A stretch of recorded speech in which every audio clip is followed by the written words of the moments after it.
नमस्कार, विस्तार न्यूज देख रहे हैं आप और आपके साथ मैं हूं प्रतिज्ञा। और खबर विस्तार से में इस वक्त की सबसे बड़ी खबर पर चर्चा करेंगे और सबसे बड़ी खबर आ रही है शहडोल से। माफिया के खिलाफ प्रशासन का बड़ा एक्शन हुआ है। एएसआई की हत्या के आरोपी के अवैध मकान पर बुलडोजर चला और रेत माफिया सुरेंद्र सिंह और ट्रैक्टर चालक राज रावत कोल के घर पर बुलडोजर चला है। ट्रैक्टर चढ़ाकर कर दी गई थी एएसआई की हत्या। तो इस वक्त की बड़ी खबर आपको बता दें, शहडोल में रेत माफिया के खिलाफ पुलिस प्रशासन का ये बड़ा एक्शन। एएसआई की हत्या के आरोपी के अवैध मकान पर बुलडोजर चलाया गया। रेत माफिया सुरेंद्र सिंह और ट्रैक्टर चालक राज रावत कोल के घर पर बुलडोजर चलाया गया और ट्रैक्टर चढ़ाकर एएसआई की हत्या कर दी थी। तो शहडोल में जो रेत माफिया हैं, लगातार जो है वो खबरें आ रही थी और जब एएसआई वहां पर कार्रवाई के लिए पहुंचे तो उनके ऊपर ट्रैक्टर चला दिया गया था और ट्रैक्टर चलाकर उनकी हत्या कर दी गई थी, जिसके बाद अब प्रशासन ने ये बड़ा एक्शन लिया है रेत माफियाओं के खिलाफ। और एएसआई की हत्या के आरोपी जो है रेत माफिया सुरेंद्र सिंह और ट्रैक्टर चालक राज रावत कोल, उन दोनों के घर पर बुलडोजर चलाया गया। ट्रैक्टर चढ़ाकर एएसआई की हत्या कर दी गई थी।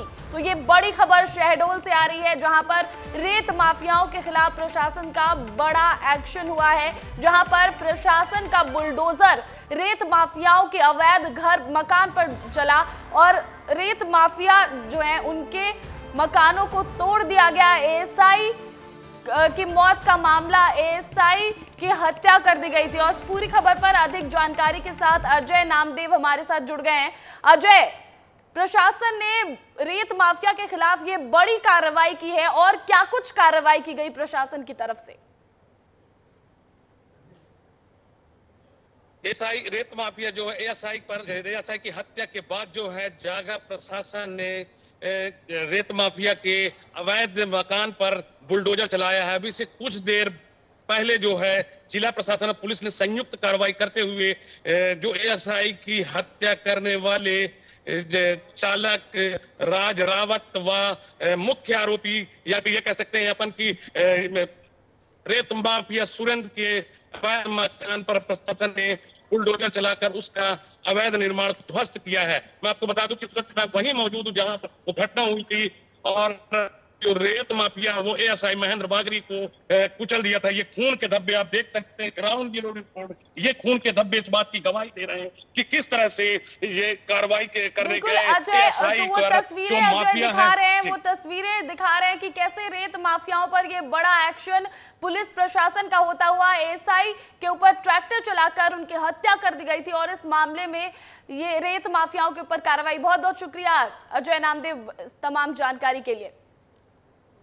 तो शहडोल में रेत माफिया ने एएसआई की ट्रैक्टर चढ़ाकर जान ले ली। तो पोस्टमार्टम के लिए जब एएसआई महेंद्र बागरी के शव को ब्यौहारी के सिविल अस्पताल लाया गया तो यहां भी बड़ी लापरवाही देखने को मिली और यहां पर एएसआई के शव का जमीन में रखकर पोस्टमार्टम किया गया। अस्पताल में एक कोने में बनी मोर्चरी में खुले में ही जमीन पर रखकर एएसआई महेंद्र बागरी के शव का पोस्टमार्टम किया गया और इस दौरान वहीं पर आम लोगों की भीड़ खड़ी नजर आई।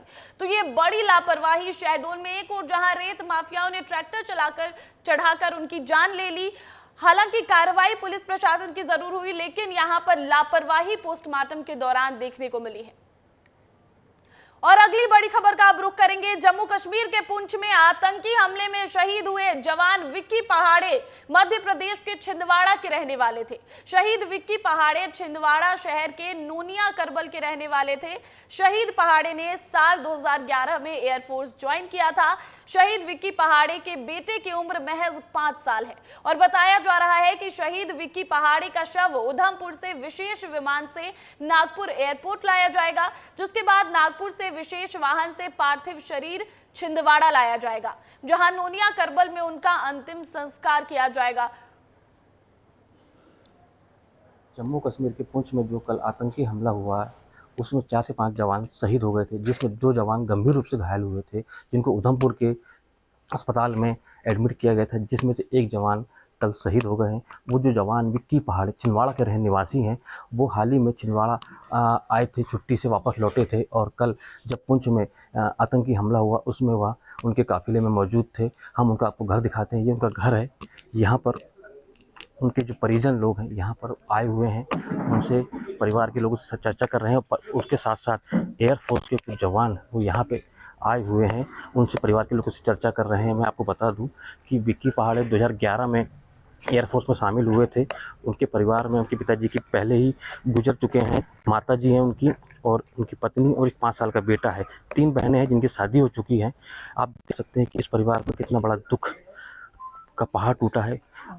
एयरफोर्स के जो जवान हैं इनके परिवार से मिलने आए हैं और आगे की क्या उनके अंतिम संस्कार की जो अंतिम विदाई, शहीद जो हुए हैं उनकी आगे की जो तैयारियां हैं उसको देखने आए हैं कि कल यदि वो यहाँ आते हैं, नागपुर से छिंदवाड़ा पहुँचेंगे, वो विशेष वाहन से छिंदवाड़ा आएंगे। अब उनकी जो अंतिम विदाई कैसे की जाएगी छिंदवाड़ा से। बढ़ेंगे अगली खबर की ओर। सीहोर में संडे एंजॉय करने के लिए वाटर पार्क जाना एक परिवार को जिंदगी भर का गम दे गया। गौरव राजपूत अपने परिवार के साथ क्रिसेंट वाटर पार्क गए थे, जहां वाटर पार्क में डूबने से 9 साल के बच्चे की मौत हो गई। पानी में डूबने के बाद परिवार वाले उसे जिला अस्पताल ले गए, जहां डॉक्टर ने उसे मृत घोषित कर दिया और वहीं परिवार वालों ने पार्क प्रबंधन पर भी लापरवाही के आरोप लगाए हैं। तो ये बड़ी खबर बता दें आपको सीहोर से, जहां पर संडे एंजॉय करने के लिए वाटर पार्क जाना एक परिवार को भारी पड़ गया। उन्हें जिंदगी भर का गम और 9 साल का उनका बच्चा जिसकी मौत हो गई डूबने से। भैया मैं अपने बच्चों के साथ वाटर पार्क में थोड़ा सा अच्छा समय बिताने के लिए आया था। मुझे क्या पता था कि यहाँ लापरवाही का ऐसा इंतजाम देख के कि मैं तो अपने बच्चे को ही खो दिया। आज यहाँ पे कोई भी मैनेजमेंट का कोई भी आदमी नहीं था, ना स्ट्रेचर था, ना फर्स्ट एड की कोई व्यवस्था थी, कोई भी इंतजाम नहीं था। और मैं वहाँ से लेके अपने बच्चे को सिविल अस्पताल सीहोर में लेके आया। यहाँ के डॉक्टरों ने उसको मृत घोषित कर दिया। आज प्रातः 11 बजे सीहोर क्रिसेंट वाटर पार्क में एक 9 वर्षीय आरुष राजपूत नाम का बालक बड़े पूल में तैरते हुए चला गया। इस कारण से उसकी मृत्यु हुई है। कोतवाली पुलिस द्वारा मर कायम कर जांच की जा रही है। जैसे भी विवेचना में साक्ष्य होंगे आगे कार्रवाई की जाएगी। और इस पूरी खबर पर अधिक जानकारी के साथ अक्षय शर्मा हमारे साथ फोन लाइन पर जुड़ गए। अक्षय, परिवार वाले पार्क प्रबंधन पर लापरवाही के आरोप लगा रहे हैं और क्या कुछ आरोप लगाए गए हैं यहाँ पर परिवार वालों की तरफ से? जी मैडम, मैं आपको बताना चाहूंगा कि एक भोपाल का साकेत नगर की निवासी दंपत्ति रविवार को संडे एंजॉय करने के लिए सीहोर स्थित क्रिसेंट वाटर पार्क में पहुंचे थे, जहां उनका 9 वर्षीय बालक नहाते समय गहरे पानी में चला गया और उसकी मौत हो गई, जिसे परिजन सीहोर अस्पताल लेकर आए, जहां डॉक्टरों ने उन्हें मृत घोषित कर दिया। इसके बाद ही बिल्कुल अक्षय, तो यहाँ जो परिवार है वो लगातार आरोप लगा रहे हैं। उनका कहना है कि जो पार्क प्रबंधन है उनकी तरफ से सही तरीके से देखरेख की व्यवस्था नहीं थी, जिस वजह से ये घटना हुई। बहुत बहुत शुक्रिया अक्षय तमाम जानकारी के लिए। बढ़ेंगे अगली खबर की ओर। और रीवा के गोविंदगढ़ से तिहरे हत्याकांड का दिल दहला देने वाला मामला सामने आया है, जहां 25 साल की हसीना खान और उसकी 2 मासूम बच्चियों की देवर ने धारदार चाकू से गला काटकर हत्या कर दी थी। आरोपी ने दोनों बच्चियों के शव को बोरे में भरकर तालाब में फेंक दिया है। पुलिस ने आरोपी को हिरासत में भी ले लिया है अब, और आरोपी की मदद से पुलिस 2 बच्चियों के शव की तलाश कर रही है। एसडीआरएफ की टीम पुलिस की मदद कर रही है। तो ये बड़ी खबर रीवा के गोविंदगढ़ से, जहां पर एक दिल दहला देने वाला जहां से ये मामला सामने आया और 3 लोगों की हत्या कर दी गई। 25 साल की हसीना खान और उनकी 2 मासूम बच्चियों की हत्या, और उनके ही देवर ने धारदार चाकू से उनका गला काटकर उनकी हत्या कर दी। हालांकि उस युवती का शव तो मिल गया, लेकिन जो बच्चियां हैं उनका शव अब तक नहीं मिल पाया है, और पुलिस लगातार आरोपी की मदद से बच्चियों के शव को तलाश रही है। तो आपको ये खबर बता दें, जहां पर रीवा के गोविंदगढ़ में ये तिहरे हत्याकांड का मामला सामने आया। आरोपी पुलिस की गिरफ्त में जरूर है, लेकिन अभी भी जो 2 बच्चियां हैं उनका शव नहीं मिल पाया, और पुलिस आरोपी को लेकर और अब उन शवों को तलाश रही है। और जो 25 साल की महिला है उनका शव बरामद कर लिया गया है। ट्रिपल हत्याकांड के बाद मासूम बच्चियों के शव को तलाशने के लिए एसडीआरएफ की टीम लगातार सर्चिंग कर रही है। हमारे साथ एसडीआरएफ के जवान हैं, हम उनसे जानेंगे कि कल रात से सर्चिंग के बाद क्या दिक्कतें आ रही हैं। क्या दिक्कतें हैं सर? शव नहीं मिल रहा? गहराई ज़्यादा है और गहराई के साथ साथ इसमें खज्जी बहुत ज़्यादा, खज्जी की होने की वजह से ढूंढने में तकलीफ हो रही है। परेशानी आ रही है। क्योंकि आप लोग लगातार ऐसी सर्चिंग करते हैं, अमूमन क्या परिस्थितियां होती हैं और कब तक में शव के मिलने की उम्मीद होती है? ये तो कोई निश्चितता नहीं रहती, 2 दिन में मिल जाता है, 1 दिन में मिल जाती है, जब जैसी कंडीशन रहती है। इसमें गहराई ज़्यादा है और गहराई के साथ साथ इसका खज्जी बहुत ज़्यादा, खज्जी के बीच में फंसने के चांस ज़्यादा पड़ जाते हैं, इस वजह से थोड़ी तकलीफ आ रही है। ऐसे केसेस जिसमें पत्थर डाल के शव को नीचे फेंक दिया जाता है, तो उसमें बाहर आने तक कितना समय लग जाता है? पत्थर फेंकने के बाद बाहर आने में कम से कम 60 घंटे लग जाते हैं, 60 घंटे लग जाते हैं लगभग। तो इस केस में क्या देख रहे हैं, कब तक में क्या उम्मीदें? अब इसमें उम्मीद के ऊपर आने के तो नहीं लगा सकते, अपने ही में किसी तरह न किसी तरह अगर अपना कांटा साटा डाल के पनडुब्बी जैसे सिलेंडर लेके आदमी घुसे रहा, उसमें दिख नहीं रहा, और अपनी तरफ से जो मैंने 30 फीट के इधर उधर पूरी तरह से जितना बताया टारगेट के हिसाब से आगे पीछे भी देखा गया, इसके बावजूद भी पता नहीं कहाँ बॉडी है, या कि वो घूम रहा कर रहा है, सच्चाई नहीं बता रहा, ऐसा भी हो सकता है। ये भी परिस्थिति हो सकती है। तो एसडीआरएफ का कहना है कि या तो सही लोकेशन नहीं बताई जा रही, क्योंकि लगातार सर्चिंग के बाद भी शव को अभी तलाश नहीं कर पाई है एसडीआरएफ की टीम। बताया ये जाता है कि गहराई ज़्यादा है, खज्जी ज़्यादा होने के कारण शव को तलाशने में भारी समस्याओं का सामना करना पड़ रहा है। बात करेंगे अगली खबर की। इंदौर की रहने वाली 10वीं की छात्रा उज्जैन में होटल की छत से कूद गई और गंभीर रूप से घायल हो गई। दरअसल छात्रा अपनी मां की डांट से नाराज होकर भाग गई थी और कुछ युवकों के साथ होटल में रुकी थी और इसी दौरान उसने होटल की छत से छलांग लगा दी। मामला खाराकुआं थाना क्षेत्र का है और फिलहाल पुलिस पूरे मामले की जांच में जुट गई है। तो ये खबर आपको बता दें, जहां पर इंदौर की रहने वाली एक 10वीं की छात्रा उज्जैन में एक होटल की छत से कूद गई और वो अपनी मां की डांट से नाराज थी और इसलिए वो भाग गई थी। घर से इंदौर से उज्जैन पहुंच गई थी, कुछ युवकों के साथ वो होटल में रुकी थी और इसी होटल की छत से उसने छलांग लगा दी है। गंभीर रूप से घायल है अब, लेकिन पुलिस मामले की जांच में जुटी हुई है। खबर छतरपुर से है, जहां सिर में गोली लगने से युवक रविंद्र शुक्ला की मौत हो गई और अब रविंद्र की ये मौत हत्या और आत्महत्या में उलझी हुई है। परिजनों ने पुरानी रंजिश की वजह से हत्या की आशंका जताई है। पुलिस को मौके से 315 बोर का देसी कट्टा और भारी संख्या में कारतूस बरामद हुए हैं। मृतक रविंद्र शुक्ला के ऊपर कई संगीन मामले भी दर्ज हैं।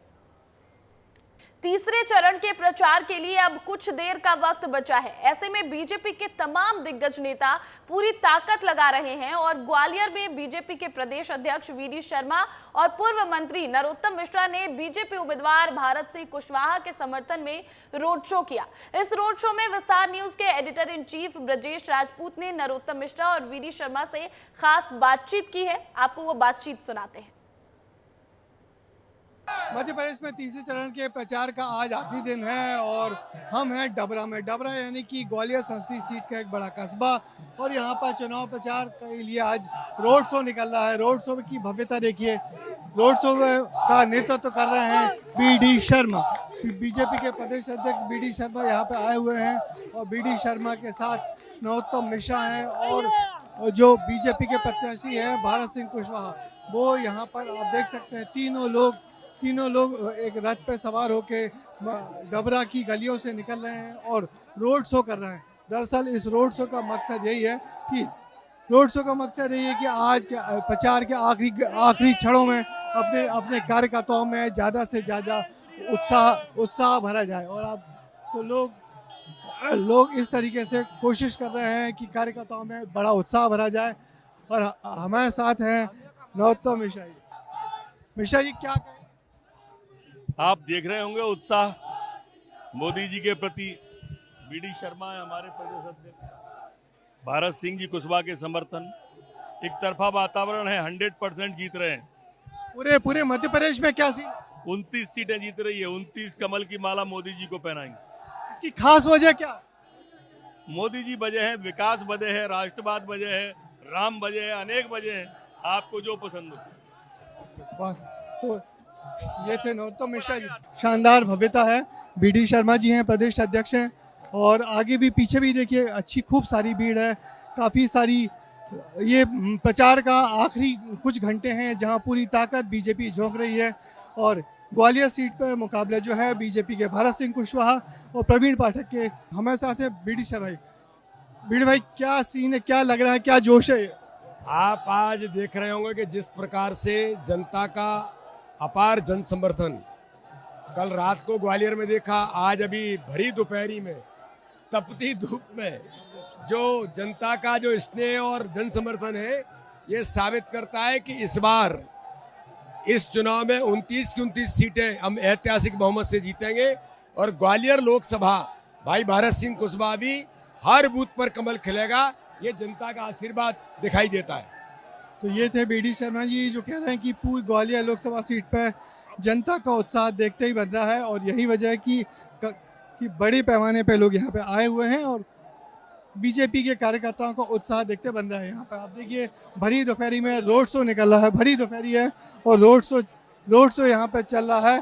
कोशिश यही की जा रही है कि ये आखिरी कुछ घंटों में ज़्यादा से ज़्यादा कार्यकर्ताओं में जान फूंक की जाए। तो ग्वालियर से बीजेपी के शक्ति प्रदर्शन की तस्वीरें देखी आपने। अब आपको गुना के राघवगढ़ लिए चलते हैं जहां सीएम डॉक्टर मोहन यादव का भव्य रोड शो हो रहा है और इस रोड शो की तस्वीरें आपको दिखा दें। पहले ग्वालियर में शक्ति प्रदर्शन जहां वीडी शर्मा और नरोत्तम मिश्रा मौजूद थे, उनसे बातचीत की हमारे एडिटर इन चीफ ने और उन्होंने जैसा कहा कि 29 सीटें जीतेंगे तो 29 कमल के फूल का माला बनाकर प्रधानमंत्री जी को पहनाएंगे। मुद्दे कई सारे, आपको जो पसंद हो वो चुन लीजिए। लेकिन मोहन यादव वो लगातार ताबड़तोड़ दौरे और रैलियां कर रहे हैं और अब गुना के राघवगढ़ में ये सीएम मोहन यादव का एक और रोड शो और जनता के दिल तक पहुंचने की कोशिश हो रही है रोड शो के जरिए।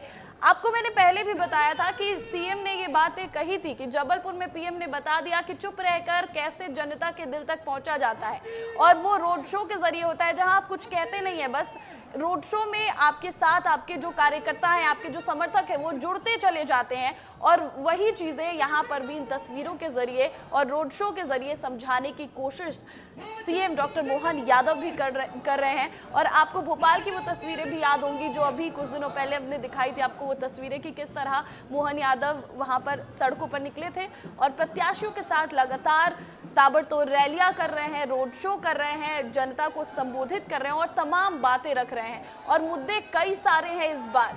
लेकिन आपको चुनना है कि आपके लिए मुद्दे क्या है। लेकिन जो पार्टी है, पार्टियों के लिए चिंता का विषय ये भी कि किस तरीके से जनता जो है पहले और दूसरे चरण के चुनाव में कम जनता आई थी, कम प्रतिशत वोटिंग की देखने को मिली थी, तो इस बार तीसरे चरण में किस तरीके से इसे बढ़ाया जाए। और जैसा कि तीसरे चरण के लिए आज चुनाव प्रचार के आखिरी कुछ घंटे बचे हैं, हम कह लें 1 से 1.5 घंटे का समय बचा है और इस दौरान बीजेपी पूरी ताकत झोंकना चाहती है।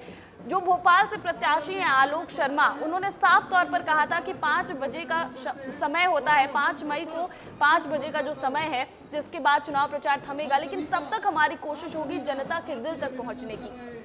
और यही इन तस्वीरों के जरिए आप समझ भी सकते हैं कि किस तरह से शांतिपूर्ण तरीके से ये road show CM doctor Mohan Yadav का गुना के राघवगढ़ में, एक और ग्वालियर में प्रदेश अध्यक्ष और पूर्व मंत्री दोनों एक साथ रोड शो करते नजर आते हैं। वहां की तस्वीरें हमने आपको दिखाई, शक्ति प्रदर्शन बीजेपी का, और ये दूसरी तस्वीर गुना के राघवगढ़ की जहां सीएम मोहन यादव खुद मौजूद हैं और वहां पर वो चुनाव प्रचार में जुटे हैं और रोड शो कर रहे हैं। तो रोड शो की ये तस्वीरें आपको दिखा दें गुना के राघवगढ़ से।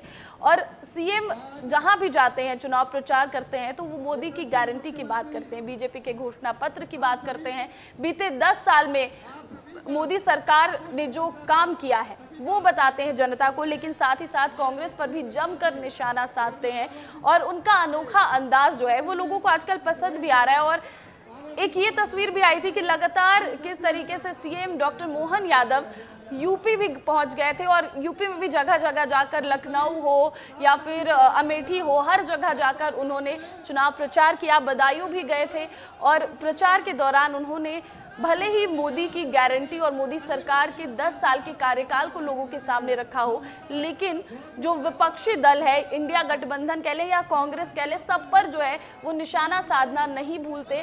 और उनका ये कहना है कि राम मंदिर हमने बनवा कर दिया है, ये एक मुद्दा है, साथ ही साथ विकास एक मुद्दा है और आपको जो मुद्दे पसंद हो वो मुद्दा चुन लीजिए। नरोत्तम मिश्रा ने अभी हाल ही में ये बातें भी कही हैं। और ये तस्वीरें गुना के राघवगढ़ की जहाँ CM doctor Mohan Yadav road show करते हुए नजर आ रहे हैं और आपको लोगों की भीड़ भी नजर आ रही होगी। तो शांतिपूर्ण तरीके से जनता के दिल तक पहुंचने की कोशिश, आखिरी कुछ घंटे बचे हैं बस तीसरे चरण के मतदान से पहले, जो ये चुनाव प्रचार थम जाएगा। 7 मई को 9 सीटों पर मध्य प्रदेश में मतदान होना है और किस तरह से इन 9 सीटों को साधा जाए इसकी तैयारी। और इस बार इस चरण की अगर हम बात कर ले तो दिग्विजय सिंह हो, शिवराज सिंह चौहान हो, ज्योतिरादित्य सिंधिया हो, ये सब इन सब के भाग्य का फैसला जो है वो इसी चरण में होना है। और इसीलिए लगातार रोड शो करते हुए और मोहन यादव खुद रैलियां और रोड शो और जनसभा कर रहे हैं कि जनता के दिल तक पहुंचना है। सीएम जब से बने मोहन यादव तब से चुनाव की तैयारियां भी शुरू हो गई थी, क्योंकि विधानसभा चुनाव के कुछ ही महीनों बाद ये लोकसभा चुनाव हो रहा है और इस दौरान सीएम जहां भी जाते हैं वो मोदी की गारंटी की बात जरूर करते हैं। लेकिन नरोत्तम मिश्रा ने एक बहुत ही अच्छी बात कही यहाँ पर कि जैसे ही 29 सीटें हम जीतेंगे मध्य प्रदेश में तो 29 कमल के फूल का माला बनाकर पीएम को पहनाएंगे। तो ये बातें और बीजेपी का जो शक्ति प्रदर्शन है वो भी लगातार तस्वीरें निकलकर जगह जगह से आ रही हैं।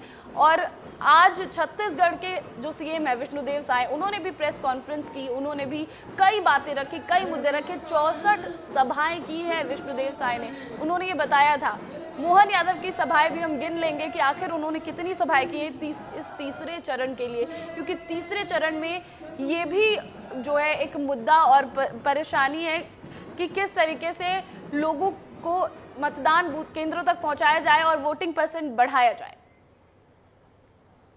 और फिलहाल इस बुलेटिन में इतना ही।